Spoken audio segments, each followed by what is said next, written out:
بھائی آج بھی دنیا میں غیر مسلموں کی تعداد مسلمانوں سے زیادہ ہے. جب بھی کسی کو کسی گناہ سے روکو وہ کیا کہتا ہے؟ یہ تو سبھی کر رہے ہیں. یہی کہتا ہے نا. ارے بھائی کسی کو بولو یار یہ کام مت کرو, یہ مت کرو, یہ حرام مت کھاؤ, یہ وہ کہہ رہے ہیں آج کل تو سبھی کھا رہے ہیں. اب آپ انگریزوں کو جا کے بولو کہ اپنے ابا اماں کو اولڈ ہاؤس میں جمع مت کراؤ, وہ کہیں گے یہ تو ساری پورا یورپ کرا رہا ہے. ان سے بولو گناہ ہے, قیامت کے دن اللہ پوچھے گا, کہیں گے جہاں اتنوں سے پوچھے گا تو ہم سے بھی پوچھ لے گا. یہی بولیں گے نا وہ, بھائی اتنے سارے جہنم میں جائیں گے. تو کلچر ماحول سے انسان متاثر ہوتا ہے.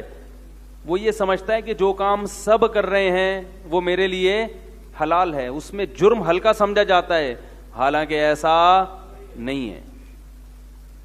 ہاں کچھ کام ایسے ہیں, کچھ احکام شریعت کے ایسے ہیں کہ اگر سب کرنا شروع کر دیں تو وہ حکم ہی چینج ہو جاتا ہے.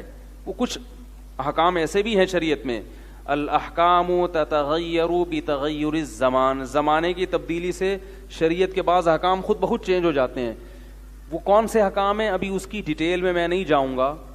وہ اس لیے چینج ہو جاتے ہیں کہ وہ احکام خود مقصود نہیں ہوتے, وہ ذریعہ مقصود ہوتے ہیں.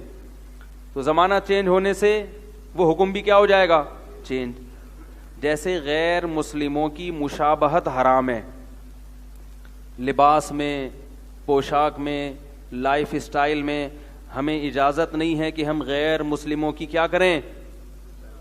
نقالی کریں, ان کو فالو کریں. کیوں؟ تاکہ دیکھنے میں آپ غیر مسلم نہ لگے. لیکن علماء بیان کرتے ہیں کہ اگر مسلمانوں میں ایک چیز کا رواج پڑ جائے تو پھر اس میں مشابہت خود بخود, بولو بھائی, ختم. جیسے جب ہندوستان میں انگریز آیا تو مسلمانوں میں میز کرسی پہ کھانے کا رواج, ارے یار کیا ہو گیا بولو یار, بولو سب کیسے بیٹھے ہوئے ہو, دیکھو بیچارے چشمہ لگا کے, چشمہ بھی لگا ہوا ہے. مجھے ایسا محسوس ہوتا ہے کہیں سونا نہ شروع کر دیں لوگ, اس لیے تھوڑا سا نا چہروں پہ فریش, تازہ ہونا چاہیے چہرہ. تو جب ہندوستان میں انگریز آیا, میں کتنا ٹھہر ٹھہر کے بول رہا ہوں نا, اس لیے کہ جلدی جلدی بولو نا تو وہ اوپر سے گزرنا شروع ہو جائے گی, کیونکہ آپ کو پھر زیادہ بیدار ہونا پڑے گا. اس لیے ہم آرام آرام سے ایک ایک لفظ کو بالکل بال کی کھال اتار کے صاف ستھرا کر کے واشنگ مشین میں دھو کے اس پہ نیل لگا کے آپ کے سامنے پیش کر رہے ہیں ایک ایک لفظ. ہندوستان میں جب انگریز آیا تو اس وقت مسلمانوں میں دستور تھا زمین پہ دسترخوان پہ بیٹھ کے ایک ہی تھال میں سب مل کے اجتماعی سطح پہ کھانا کھاتے تھے. یہ خاندانی طریقہ تھا, اس سے محبتیں بڑھتی تھیں. عربوں میں آج بھی ہے, کیونکہ وہاں انگریز نہیں رہے تو عربوں میں وہی کلچر, جن علاقوں میں انگریزوں نے حکومت نہیں کی وہاں یہی کلچر ہے. یہ الگ الگ ڈونگوں میں نکالنے کا نہیں ہے, تھال ہے سب مل کے کھاؤ, ہاتھ سے, ہاتھ دھونے کا پہلے دھو اچھی طرح, اور پھر ایک ہی تھال میں سب مل کے کھاؤ. عربوں میں آج بھی بادشاہ جس تھال میں کھائے گا نا, نوکر بھی اسی تھال میں بیٹھ کے کھا رہا ہوگا. اس کو بہت برا سمجھا جاتا تھا مسلمانوں میں کہ کھانے میں تفریق کی جائے, کیونکہ پیغمبروں کی سنت ہے اجتماعی سطح پہ کھانا. ابراہیم علیہ السلام کے بارے میں روایات میں, بعض روایات میں آتا ہے اکیلے کبھی نہیں کھاتے تھے, جب بھی کھانا کھا رہے ہیں تو کسی نہ کسی کو ساتھ میں بٹھا لیا, بھائی کھاؤ, رزق میں برکت ہوتی ہے, محبت بڑھتی ہے. تو مسلمانوں کا یہی دستور تھا, سارے بیٹھ کے دسترخوان پہ مل کے کھاتے ہیں. اب بھی مل کے کھاتے ہیں, مگر بہنوں کی وراثت, جائیداد, رشوت, یہ چیزیں مل کے کھاتے ہیں. اور جب حلال کھانے کی باری آئے گی تو پھر مل کے سب بھائی مل کے بہن کی وراثت کھاتے ہیں. تو انگریزوں کے آنے سے پہلے جو ہے نا کوفتے کباب بھی مل کے کھانے کا رواج تھا. تو سارے بہویں اور بھابیاں اور داماد اور سب رشتے دار بیٹھ کے, اور زمین پہ جو مالدار تھے نا وہ بھی, اور غریبوں اور مسکینوں کی بات نہیں, بڑے بڑے مالدار لوگ یہ کام کرتے تھے. بادشاہوں کے ہاں ایسا ہوتا تھا. جب انگریز آیا تو اس نے میز کرسی کانٹے چمچ یہ تکلفات ساتھ لے کر آیا. وہ ہاتھ دھونے کا ان کے ہاں چونکہ رواج نہیں تھا. یہ جو گوروں میں چمچے کانٹے آئے ہیں نا, یہ اس لیے آئے ہیں کہ ان لوگوں کے ہاں کھانے سے پہلے ہاتھ دھونے کا رواج نہیں تھا، بلکہ ہاتھ دھونے والے کو بے وقوف سمجھا جاتا تھا. آپ تاریخ اٹھا کے دیکھو، کھانے سے پہلے جو ہاتھ دھوتے ہیں لوگ اس کو سمجھتے پاگل ہے، یہ کیا حرکت کر رہا ہے بھائی. تو یہ بغیر ہاتھ دھوئے. آج بھی آپ دیکھیں جب کسی انٹرنیشنل ایئر لائن میں جا رہے ہوتے ہیں یا ہوٹلوں میں، تو وہ کھانے سے پہلے گیلا ٹیشو پیپر دے دیتے ہیں آپ کو. وہ اس میں جراثیم، اس میں کیمیکل ہوتا ہے جس سے آپ کے ہاتھ کے جراثیم، تو ان کو جراثیم سے بڑی چڑ ہے کیونکہ اس سے بیماریاں پھیلتی ہیں. تو ان کے ڈاکٹروں نے پھر یہ بتایا کہ بھائی بغیر ہاتھ دھوئے کھانا کھانے سے جراثیم پھیلتے ہیں. تو پھر انہوں نے بجائے ہاتھ دھونے کے یا تو وہ ٹیشو پیپر کیمیکل والے وہ شروع کر دیے کہ بھائی جراثیم کو مارو پہلے، یا پھر چمچے اور کانٹے اور چھری چاقو لے آئیے کہ کون ہاتھ دھوئے. تو یہ حقیقت بتا رہا ہوں، یہاں سے انگریزوں میں رواج آیا چمچے کانٹے چھری. سمجھ رہے ہو کہ بھائی ہاتھ تاکہ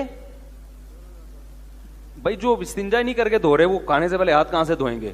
معذرت، میری مقصد کسی قوم کا مذاق اڑانا نہیں ہے، ان میں بعض خوبیاں ہم سے زیادہ آ گئی ہیں آج کل. اسلام کی بہت سی چیزیں انہوں نے لے لی، ہم نے چھوڑ دی. لیکن ایک میں تاریخی حقیقت بیان کر رہا ہوں. تو مسلمانوں میں رواج تھا ہمیشہ ہاتھ دھو کے کھانا کھانے کا. تو اب کیا ہوا ہے کہ جب انگریز آیا ہندوستان میں، اس نے میزیں، کرسیاں، تکلفات شروع ہو گئے کھانے میں. 10 آدمی کھا رہے ہیں تو 10 پلیٹیں، 4 ڈونگے، 25 چمچ. خواتین کے لیے کتنی مشکلات ہیں، وہ اس کی دھلائی، پھر ایک ٹینشن. اور وہ دیکھنے میں جو بھی ایسے کھاتا تھا لوگ کہتے تھے یہ کس سے متاثر ہے؟ گوروں سے، کیونکہ مسلمانوں کا یہ کلچر نہیں تھا. جیسے مسلمان اپنے ابو کو ابو کہتے تھے، امی کو امی کہتے تھے. انگریزوں کے آنے کے بعد پاپا اور مما. ایک صاحب ہیں ہمارے رشتے دار، ان کے ہاں پاپا بھی ہیں، آٹا بھی ہیں. وہ سن نہ رہے ہوں، ویسے سنتے ہیں پابندی سے، ابھی لائف بھی سن رہے ہوتے ہیں. خیر وہ کتنا بڑا مسئلہ نہیں ہے، ہمارے رشتے دار ہیں وہ. تو ہمارے کسی رشتے دار ان کے گھر گئے، انہوں نے بولا یار ان کے یہاں تو بیکری کا سارا سامان ہے. بھائی امی کو آٹا بولتے ہیں، ابو کو پاپا بولتے ہیں، تو رہ گیا. چچا کو بسکٹ بول لو، تو بیکری کا سارا سامان. تو پاپا پر بھی علماء نے پابندی لگائی، بھائی ابو بولو، ابا بولو، اماں بولو، امی بولو، پاپا مما کیا ہوتا ہے. لیکن آہستہ آہستہ آہستہ آہستہ مسلمانوں میں یہ چیز سرایت کر گئی. پھر چمچ سے کھانا یا میز کرسی پہ کھانا اس کی علامت نہیں تھا یہ انگریز ہے، دیکھنے میں نہیں لگتا تھا. تو علماء نے کہا اب مشابہت والا عنصر اس میں بولو بھائی ختم ہو گیا، لہذا اب یہ جائز ہے. جائز ہے، البتہ خلاف سنت ضرور ہے. جائز ہونا الگ چیز ہوتی ہے، پسندیدہ ہونا الگ چیز. پسندیدہ نہیں ہے، پسندیدہ یہی ہے زمین پہ بیٹھ کے کھائیں، دسترخوان بچھائیں جو سنت طریقہ ہے، اور ایک ہی تھال میں سب لوگ مل کے کھائیں. ہاتھ دھو لیں پہلے، سمجھ رہے ہو.